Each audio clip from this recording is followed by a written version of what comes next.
Hello everyone! Today, as the title suggests, I'm going to be going over what being married for the first year looked like, how I experienced it. Please keep in mind this is just my experience, and I'd also just like to give some context about my experience. I was raised very strictly Christian, so that does influence aspects of it. I'm currently not in any organized religion, no interest in going into any organized religion.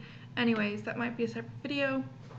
Anyways, the build up to the wedding, I think there's a lot of pressure for you to feel stressed. Like, if you're not stressed, there's something wrong with you, or you must not love the other person enough to feel stressed. I am generally a very laid back person, which can be perceived as lazy.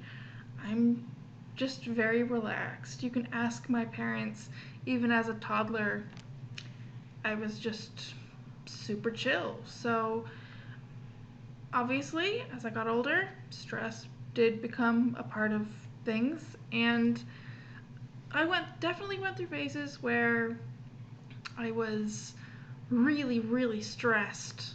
I think part of that was the societal pressure to feel that way. And also, I wanted to make sure that you only get one go, and I wanted to make sure it was done right. So I think it was a mix of those two things. But I think definitely because we kept our wedding very small, it helped with that. Um, which, sorry, if you keep looking down, I have my phone in front of me and it has my notes on it. Okay, so speaking of build up, the wedding night, especially from a previously Christian perspective, there is a lot of build up about how the wedding night is supposed to go.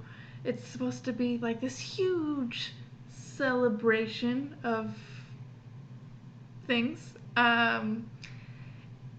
No one tells you, oh, on your wedding night, you're gonna have to have your husband help you take 35 hairpins out of your hair, and your hair's gonna be glued from root to tip, and it's gonna be crunchy and rock solid. And at 2 a.m. or whatever, you're gonna have to have a really hot shower to get that out of your hair. No one tells you that. No one tells you. By the way, there might be some interruptions, or don't expect this to happen or this to happen. And that was a definite shock because you think from friends, family, even watching TV, movies, there's a certain expectation as to how things are going to go. So, I mean, there was nothing. Obviously, there's no wrong way to have a wedding night. You do you. It's just the way that it's presented is that it is going to be something that it may not necessarily be, if I'm making sense.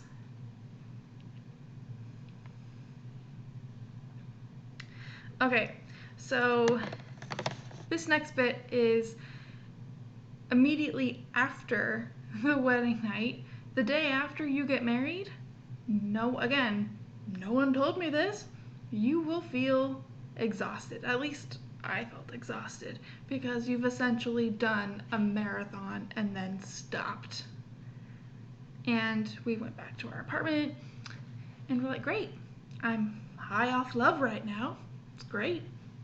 Now what? Like, a week after we got married, we moved to London. So we did have stuff to keep us busy, but it was kind of weird to immediately go back to reality after getting married. Um, and we just felt really tired, and I think we ordered pizza, or yeah, it felt like you're on a bouncy castle for a really long time, and got off great.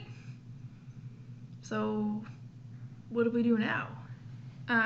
But yeah, no one told me that that was going to happen.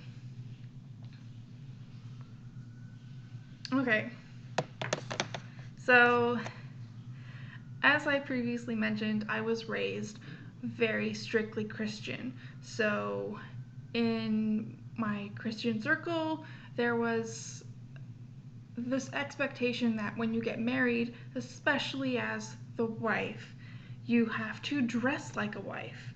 You have to keep the house clean. You have to basically be a trad wife. Or if you don't know what that means, it's a traditional wife. That is housekeeper, cleaner, childcare, and you also have to cover every inch of your body.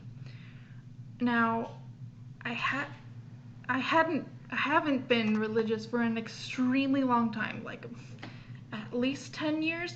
That mindset of what a wife should be, how that doesn't go away just because I'm no longer part of an organized religion. That mindset of cover myself is still ingrained because it was built into me over and over and over and over again for about half my life, so it doesn't immediately switch off. And it caused me to have a major identity crisis. I felt horrible about myself, that I had to make myself invisible, that anything that was flirty or sexy or fun, I wasn't allowed to have anymore because I was married. So anything that was really me, I got rid of.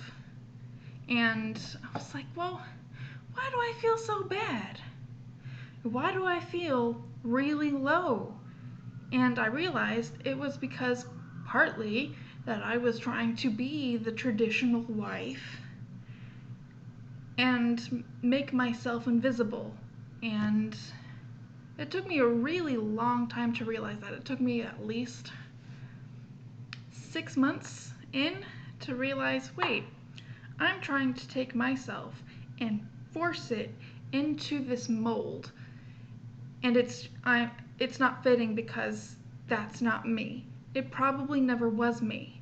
So I now had this wardrobe that didn't fit me, that if I was back in that like previous version of me that was like super religious, yeah, that probably would have fit. But as a 26-year-old who wasn't religious, and I'm very comfortable with my body, I like how I look, I don't think I should have to cover my body so other people feel comfortable. I now had to readjust this new look to fit. And I asked my husband, I said, how do you want me to dress? And he said, I really don't care. Just please don't dress old before your time. So I'm gradually phasing new parts of me back into my wardrobe. And obviously it's October now, so it's not like I'm gonna be flashing the flesh when it's like 10 degrees outside.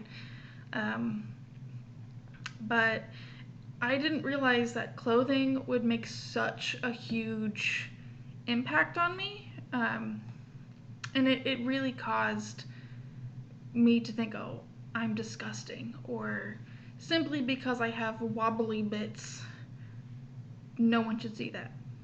No one should see my shape. But again, that is probably another video that I will go into more detail. Okay, done those 2 bits. Last 2. They kind of go hand in hand. When we first got married, I was at university and I was wondering how getting married would affect my friendships at university and how it would affect my dynamic. It made no difference.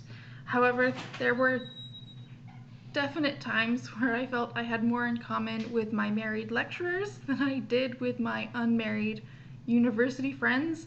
Some of them were still living with their parents, so it was it was interesting for me to have me married, not living with my parents, and my university friends who some still lived with their parents. it was interesting. That's all I'll say. And in that, friendships in general haven't really changed because in our marriage, it feels there is no difference. The only difference is now if we go to America, my husband gets a green card. That is the only difference. Um, so yeah, I'm still just going through that transition of putting me back into me. Am I making that sense? Putting me back into my wardrobe, I think. I think I went a little bit too Inception there, but yeah. Anyways, that is how the first year of marriage looks like for us.